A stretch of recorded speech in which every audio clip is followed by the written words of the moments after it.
Vous souhaitez en savoir plus sur la norme de sécurité EN 16005 et ses exigences pour les portes coulissantes automatiques? Parfait, commençons par le contexte. Tout d'abord, s'agit-il d'une loi? Une porte automatique est une machine. Toutes les installations doivent donc être conformes à la directive machine qui est une loi. Le moyen le plus simple de répondre à ces exigences de sécurité est de suivre la norme de sécurité harmonisée EN 16005.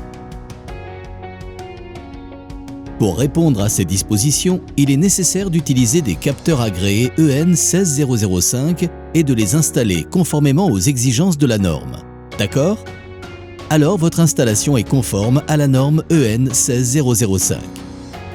Mais au fait, que dit la norme?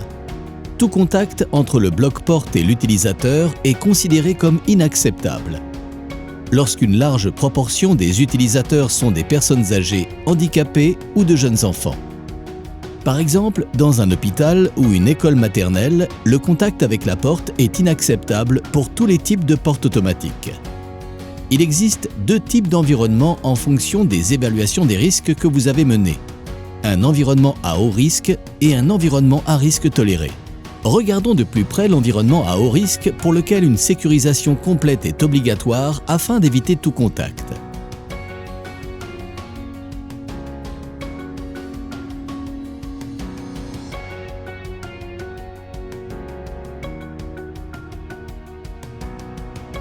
Cela signifie que, pendant la fermeture, tout contact avec la porte dans le passage libre doit être évité. Le bord primaire de la porte doit être sécurisé. Pendant l'ouverture, la zone de refoulement des vantaux doit également être sécurisée afin d'éviter tout contact. Passons en revue nos solutions pour les portes coulissantes automatiques. L'Ixio D sécurise le seuil de porte et le bord primaire de la porte pendant la fermeture. Combiné à l'Ixio S, pour la sécurisation de la zone de refoulement, il offre une solution complète pour les portes coulissantes évitant tous les risques. Des moyens de protection mécanique restent une alternative. Que se passe-t-il sur un lieu de travail? Dans les immeubles de bureaux, dans lesquels une très faible proportion d'utilisateurs sont des personnes âgées, handicapées ou de jeunes enfants, le risque de contact peut être toléré. Ceci dépend de votre évaluation des risques. Dans ce cas, le seuil de porte et le bord primaire de la porte doivent être sécurisés pendant la fermeture. Ceci est réalisable en utilisant un Ixio D.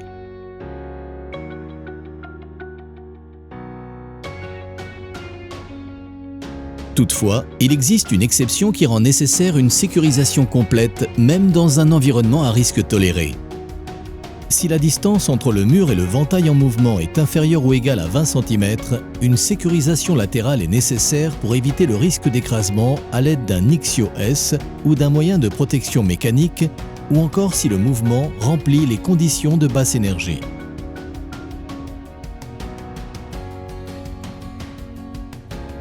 En outre, les réglementations relatives aux issues de secours varient d'un pays à l'autre. En ce qui concerne la solution que vous utilisez et l'environnement, assurez-vous que la porte est ouverte à 80% dans les 3 secondes suivant l'activation. Dans le cas des blocs-portes motorisés utilisés comme issue de secours sans fonction anti-panique intégrale, la zone de détection dans la direction d'évacuation ne doit pas être inférieure à 1500 mm.